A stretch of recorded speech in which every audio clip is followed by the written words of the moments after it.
You can edit from it. I thought I would cover and talk about things you need to do before you see the patient, because Okay. everyone else has talked about some of that stuff. And you had one guy talk about referrals, which was, I'm going to tell you how to do it for no money, how to get people in, how to bring things in that direction. Talk about some practice management strategies. First thing is, be your own patient. See, that'll be one of my first ones is sit in your waiting room once in a while and look around. Notice your magazines. If you still have magazines, something's wrong. But if you Don't. things, do you offer Wi-Fi to your patients? When they log into the Wi-Fi, are they seeing your competition? What is your Wi-Fi call? Your name or the, U.S. top foot doctor?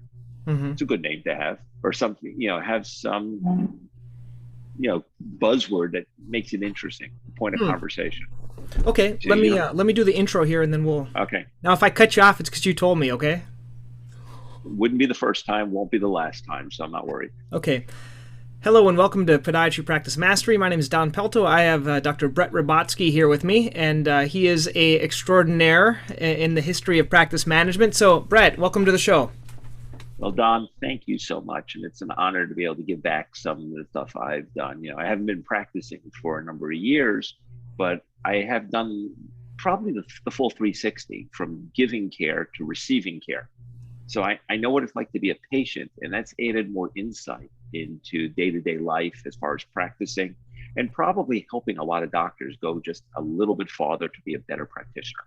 Yeah, and Bret, I remember you were the first person that came to Shoal. You don't remember it, but I was a student there, and you had this. I don't know if you were doing rounds at schools or something in those days, but you arrived and did a talk for us on practice management. So, tell me a little bit about your history and your interest in practice Uh, management and lecturing on the topic. well, I've been very fortunate. I mean, I went to Pennsylvania, PCPM, which is now Temple. My They'll forgive you for second that. year, I think. Well, my second year as class president. Well, remember, I was born and raised in Miami Beach. Hmm. They didn't have the Barry School didn't exist then, and you guys live where it's cold. So that was a tough thing for me. So I went through there, got my first residency, which I had like 3 or 4 programs promised me that they were going to rank me top, and I wound up getting my 23rd choice, which was Jeffrey Medical Center, which was, well, I'll talk about that in a second, but it was a hospital in inner city Philadelphia. It was the first residency program in the country, and Art Healthfan ran it at the time. And as a result, I should say it was closed by the state at one point, but it also had the prison contract, so nobody was going to let them go anywhere. So all the attendings who did foot surgery left.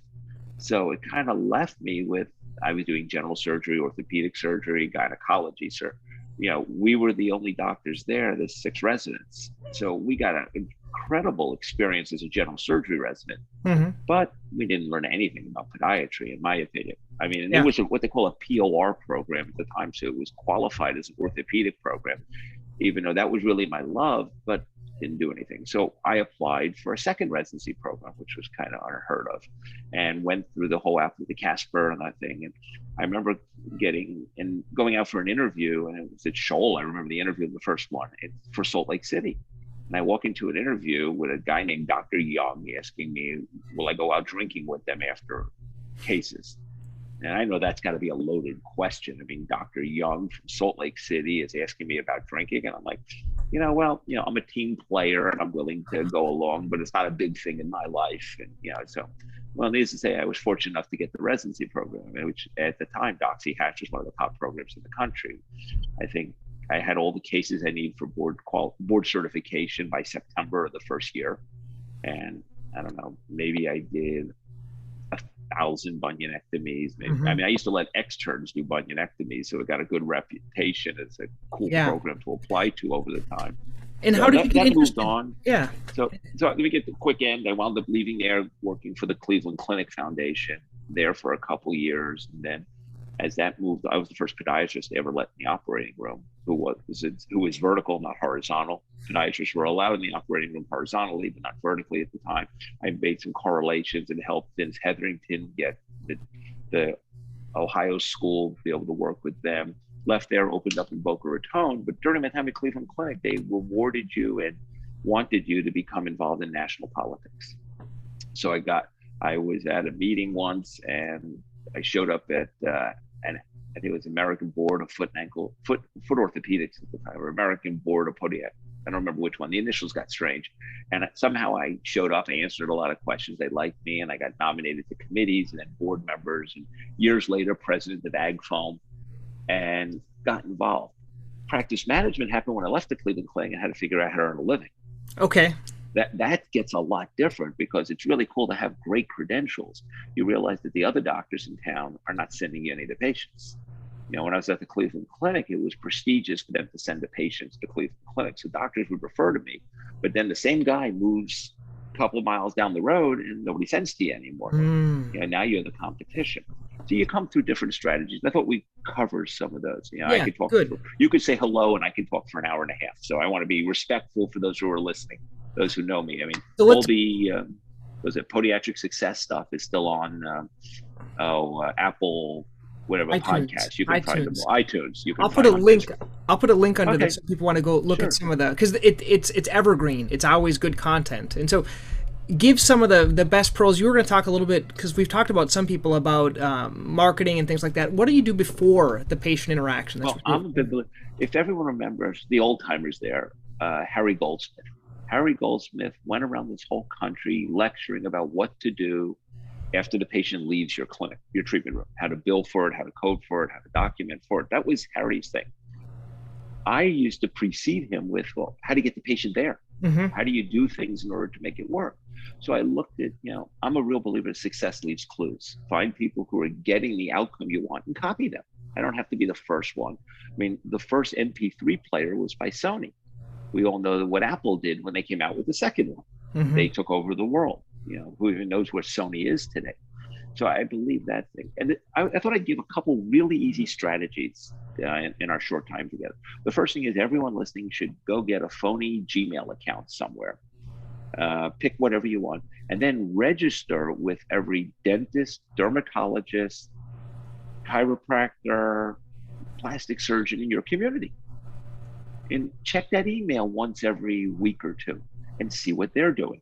They'll send you these, you know, you get all these updates on what they're doing, which drug they're using, or which product they're doing. And as a result, you'll be able to really kick off a lot of things. I mean, I learned about, you know, the idea of when people spend money. But that's a real easy thing. That'll take everybody 5 minutes, and you start to develop a library of all these strategies. Drip marketing sequences that they have. Yeah, well, true. I mean, it's called guerrilla marketing. You might as well just, I got that from the guerrilla marketing guy. Yep.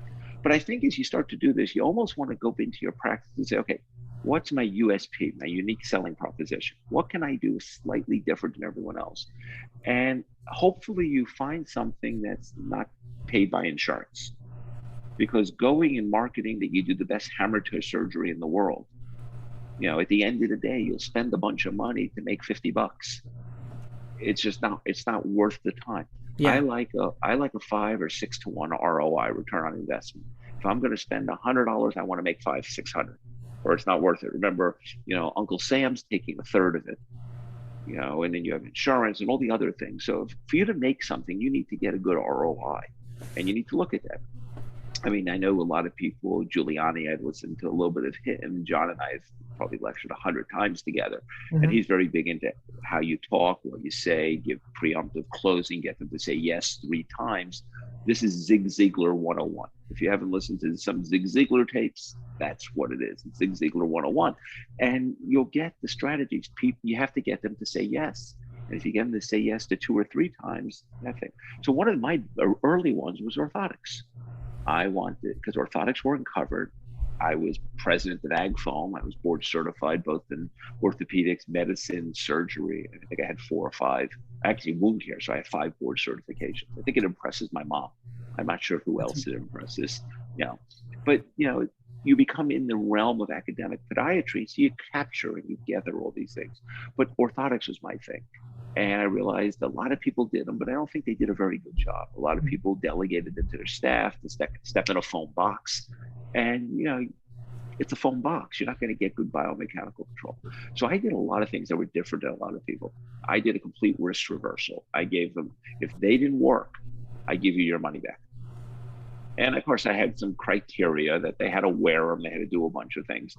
But I would say in 15 years, I gave back money on 3 of them.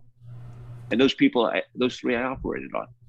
So Jay Abraham is a big guru guy, but I've done, during my early days with Tony Robbins, I got to do some stuff with Jay one-on-one. And we went through how to do this. And he was very big into risk reversal. Mm-hmm. So that was a big thing. So once you figure out whether it's that, because then I had extracorporeal shockwave therapy. Nobody had that. Low Weil got me involved in a group of people, and we, before Junior got involved back with Senior, and we had this extracorporeal shockwave therapy. Did it work? Did it not work? Nobody knew. But you had to go do something, and you knew it wasn't covered. So now that you start doing these things, then I went in, I got big into the aesthetic world. Fillers, pedal soft tissue, temporary augmentation. And you can find all that stuff on Barry Block's PSTTA, PASTA was my acronym I used. And now I even see Jody Schoenhaus, who at the beginning I helped get a lot of this stuff, is now taking that ball and run with it like an Olympic champion that she is. It was kind of funny because he's teased her that her dad gave me an award at PCPM on Best Biomechanics Student of the Year when I graduated. So circle complete. So as I keep rambling, find something in your office you do unique, whether it's kids orthotics or something. And now you have to figure out, how do I build a mousetrap? How do I build to get them to come there? And that's the secret sauce. So let's pick one right now and just do a actual mock-up here. Let's say we're going to pick Shockwave or EPAT or orthotics. Orthotics or either one. Orthotics is an easy one. Let's do it. Who has heel pain? Heavy people, right? Where do heavy people hang out? Food stores? Well, yes, but they all go to Weight Watchers.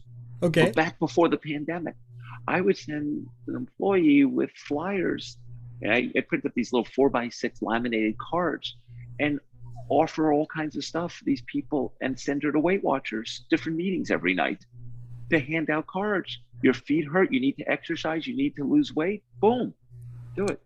That's it. The next group that need orthotics are senior citizens who are pretty active. So one of the big things I used to do, I never sold a pair of orthotics. I would sell the result. Elmer Wheeler was the guy who came up with sell the sizzle. He was the guy who did the Ruth Chris thing and sell the results. And, I wouldn't say you need a pair of orthotics. I said, you need to go to Disney World with your grandkids, don't you, without your feet hurting? They're like, yeah. Well, what's stopping you? Oh, my feet hurt. Well, what if we could do something to allow you to go to Disney World and do that? So then I would go talk at senior centers, but go to the wealthy ones. Don't go to the retirement communities. They're there, and they're always looking for sneakers. Now they probably want to hold you up for bagels or something. You got to buy them something. But even if you do a raffle, give away a free cheap phone or an iPad or something. You can go buy an outdated iPad for $200. If you raffle that off, you'll get 80 email addresses. Now you go to, what do? How do you get the people? So I used a thing called Get Response. Get Response is an email kind of program that you can script the conversation. I don't know, there's a dentist in Georgia who markets podiatry about how your office answers the phone. I don't know if you've seen that. They send you, he calls your office as a blind shopper, and you see how bad your office answers the phone, and then he sells you training. But once you sign up for that, this guy for 2 years will send you emails every week. I mean, he has the best retention thing I've ever seen. It's automated. It's automated. Yeah, he doesn't think about it. So I would go and create this Get Response account. So if I met somebody, they would get an email, hey, it was a pleasure meeting you this week, because I would do it on the weekend. And I don't know if you know, I do this, and this. And if you know anybody with any foot problems, I'd be happy to treat them as a VIP just for knowing you. And do that. So you elevate their model. It's a Giuliani thing, but feed their ego with a huge shovel of whatever you need to. And so that would, they get a second email, third email, fourth email. Somebody called to make an appointment with me, we'd get their email address. And this goes back to when we had CompuServe. So those who are listening kind of remember that. But I would get the email. And the first was, thank you for making an appointment. The second one was, we're looking forward to seeing you. And today I would add how we're sterilizing the office and we're taking all these precautions that our employees are COVID. vaccinated. You've done all this. I didn't do it all for COVID, but I clearly would do it for COVID today and do that. And then there'd be another email that would be timed 3 days before their appointment. Here's your documents and stuff. Make it most efficient. You can fill it out, do it online, print it, whatever you want. Then they would come here and I'd say, do you mind if you give us your cell phone number? Because if I'm running more than 20 minutes off my scheduled time, I'd like to value your time appropriately and we'll call you. I don't know if we ever did that, but we did capture their cell phone numbers by doing it. Now they come into the office. Now we got to remember, when a patient calls you to make an appointment, you're the fifth touch point. They call, they speak to somebody on the phone. Somebody calls them back, reminds them of their appointment. They show up, they get handed a clipboard. They then get taken back by a medical assistant to a room, and number 5, you walk in the room. So those 4 people could massively screw it up before you ever get there. So I encourage everyone, do a mystery shopper. Have a friend come in, keep his iPhone on, have somebody call. Whatever you can do to maximize that. We do a lot of role playing, at least I used to do in my office. We used to pretend things. So that would help you with that aspect. So now you walk in the room, you figure out whatever you're going to do for them, you put them on a treatment plan, and they automatically would get enrolled in the next series of emails. Hey, it was great seeing you. Thank you for coming in. Then there would be, I hope everything's going well. Your tremendous expectation and our overachievement is a driving force of my practice, and whatever we can do to make things better and all that stuff. Then you would send them, I'd send them something like, since I don't really deal with the billing on a first name basis, please let me know if there was any problems. Because I figured by month 4, they're getting a bill. Well, not month 4, week 4, they're getting a bill of some type. But the idea that I somehow pseudo care about it, even though I've never given it a second thought after writing that email. Then a month later, how are you doing? Do you know anybody else with problems similar to yours? You could be a VIP. I'd love to honor you as a VIP by you sharing who you are. And the conversation never ends. Then it was, Dr. Rabat, just to let you know, I had this great opportunity to lecture at this meeting, and I shared insight with all these other doctors around the country, that thing. So that was one of those areas. So you got to shut the fire hose off. I'm gonna organize for people that are listening. What Bret is going through is called what Jay Hebron talks about, developing your pillars. So one of the pillars is going to be your email marketing. It's going to have a drip sequence. You can do get response. I use Active Campaign. You can use anything else. This is not a one-off like in your EMR. This is a scheduled system based on it. You give it a name, you do 10 emails, you give it another name, and you switch them from bucket to bucket. And you can do this based on a book download and anything. So that's the first pillar we're talking about. So now you're going to pillar 2. Go. Okay. Well, your staff has to know to talk about you. So when my staff would walk them back into the office. And more, I ran a dermatology practice that was about $8 million practice, 4 doctors for a while. And I did this much more in that practice than in mine. But is this your first time here? Whether they say yes or no, it doesn't matter. Well, I just wanted to let you know that Dr. So-and-so has just been doing some research on these new products. And I thought you might like to know that you're seeing somebody who's on the bleeding edge of what's new and exciting in the world, or gave a presentation. So whatever it is, they have been prepped. They have gotten the first thought process that, hey, whatever you say is good. So I think it's the validation of all that. So that's a little pillar 2, but before I finish 2, let me build 3, because 3 is an easy one. I've never seen anybody do it but me. I don't know why. I've lectured about it. I've never seen anyone do it. So the people listening here. This is great. Big thing. Everybody treats a doctor in the town, right? Everyone has treated a doctor in their community, and they've helped that doctor get better, right? And you're like, it's probably not HIPAA appropriate, but did we charge him? Right? So I kind of feel that I help them, help their family. They owe me a favor. Not reciprocity, you call it. A little bit, yeah, but you can't be a horse trader. It can't be tit for tat. So I would ask the doctor, and this one happened. It was a tennis player guy at the doctor's lounge bitching that he couldn't get over his heel pain. So I did the shockwave therapy thing on him. He loved it because everybody else told him he was going to have surgery, got him better. He says, anything I can do for you? And that's where the idea hit me. I said, well, how about I pay for a letter that comes out on your stationery to all your patients saying that, hey, you had a great response with me. Everything went well. And I know that Dr. Ribotsky might soon be closing his practice to new patients. Well, I'm always almost closing my practice to new patients. And as a result, we sent out this letter. Maybe I sent out 1,800 things. So it probably cost me $3,000 to put all together. And he had no problem. You're paying for it all? Sure. Here's all the addresses. He approved the letter. No problem. I think I got 190 patients in a month. Wow. From that. I mean, an ROI of 20,000. I mean, like ridiculous. And those people know people. So they got into my column 1 of keep bragging about the email sequence. Yep. Right, the email sequencing. So you need to go after, but the doctor one just seems like you've already been pre-validated by somebody.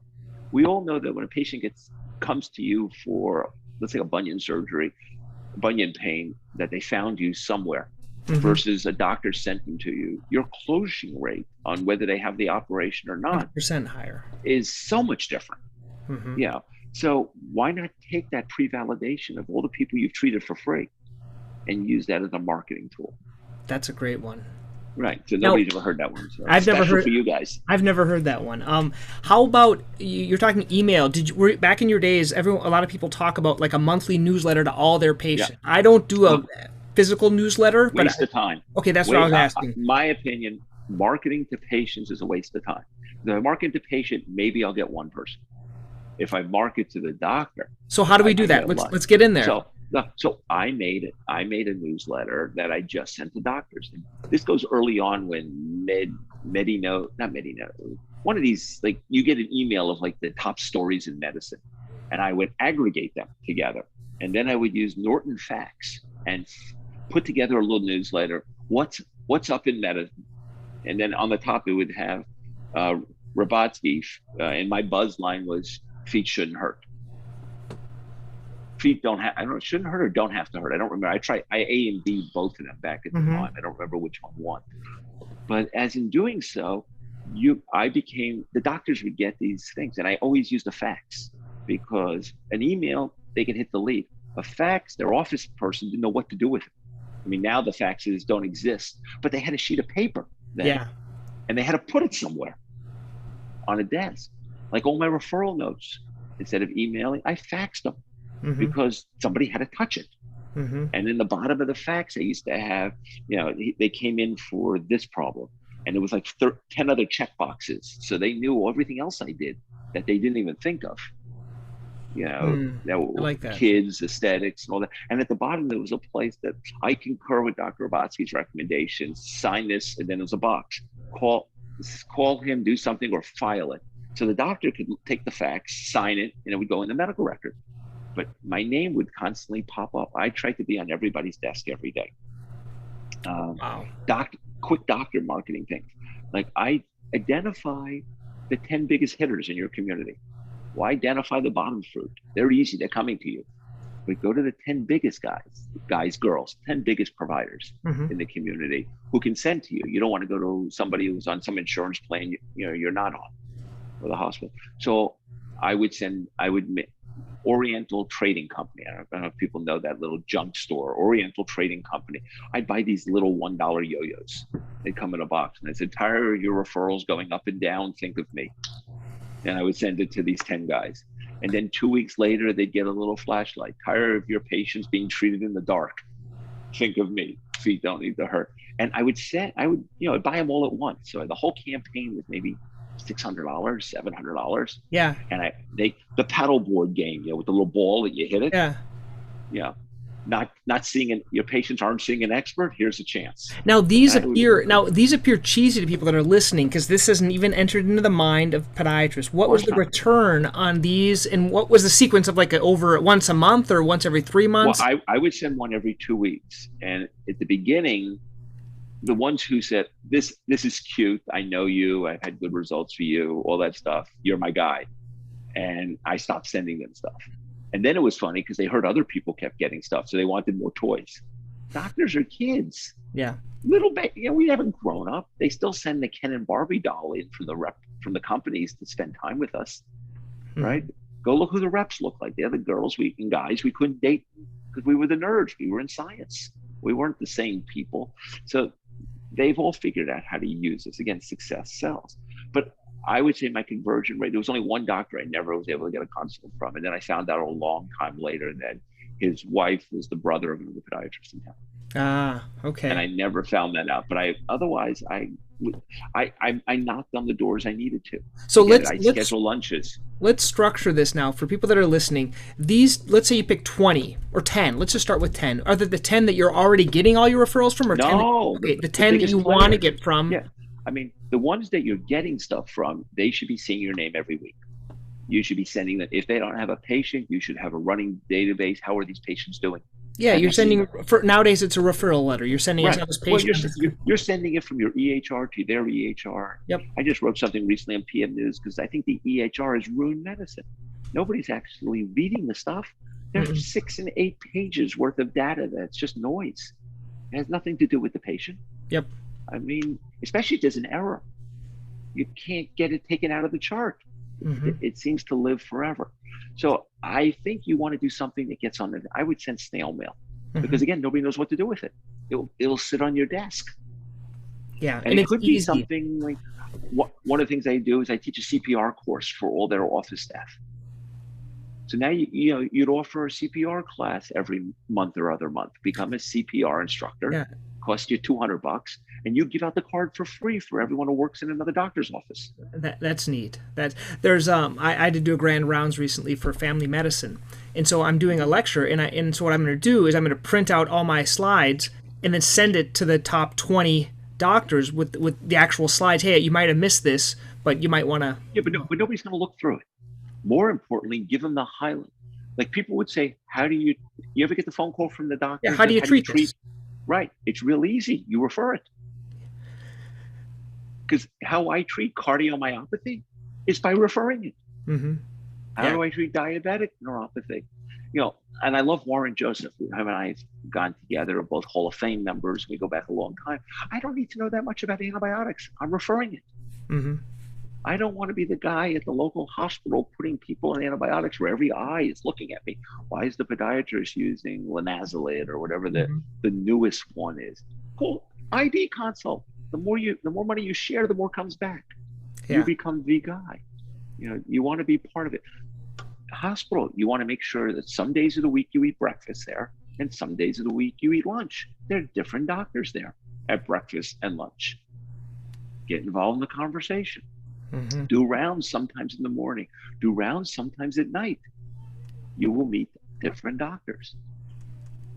And then I used to never bring business cards because that was more my style of saying, somebody would ask for your card, and I said, you know what, can I send it to you? I've run out.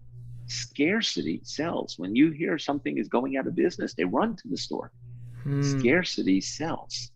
So I would owe that, or I make an excuse to meet them for lunch, or nobody really has time for lunch. You meet them in the doctor's lounge. Or you say, how about breakfast? Or you say, you know what, I got the afternoon free. How about I pick up something and bring it by? Yeah. I'll go to Cheesecake Factory. Now today, this is all before DoorDash and all this stuff. So now food shows up. It's no big deal. Food shows up. But back then, food showing up was a big deal. Wow. This has been jam-packed. I'm going to stop right here, Bret, because we've covered a lot of really good tips. Unless there's any final things, we're going to do another one another day. But okay. I'll give you another real quick one. Everybody lives in an area where there's one community of the wealthiest people, right? Yep. So do you guys have the addresses of them? Any realtor can give you the run code of every address in the nicest neighborhood and send them things.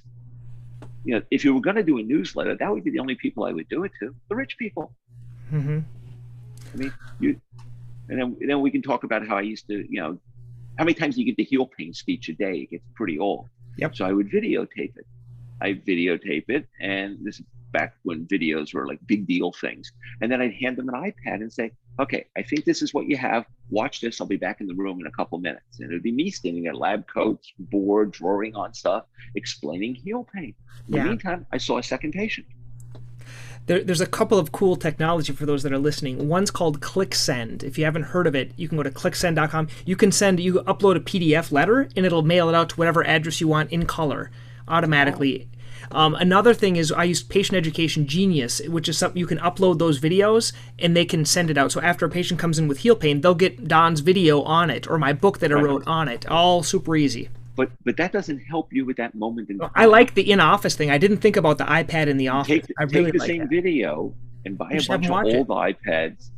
Buy the ones that are cheap. That once they outdate the cool ones, now you go back to the ones that aren't cool. So you start using those. That's great. You wind up doing. That's great. The thing. Your idea is, how many patients can I see per day? You only get paid for your time, and it never comes back again. Time is precious, so you got to make each minute. And if people haven't seen my old lecture, surgery's fun, but fungus pays the bills. So I broke down what it costs in time to do an Elizaroff and all that stuff. And I never considered that I had to be the one to take the staples out because my staff couldn't figure out how to get around the frame to do that. So the only person who makes money on those things is the rep. I'm completely convinced that if you're not a distributor for it, and Larry Rubin, great podiatrist, past president of ACFAS, he created his own external fixator and became a distributor for it. And he'll tell you the only people who make money in surgery are the people selling you the parts. Cool. So this was part one. Bret Ribotsky, thank you so much for your time. I appreciate it. Thank you, guys. Enjoy.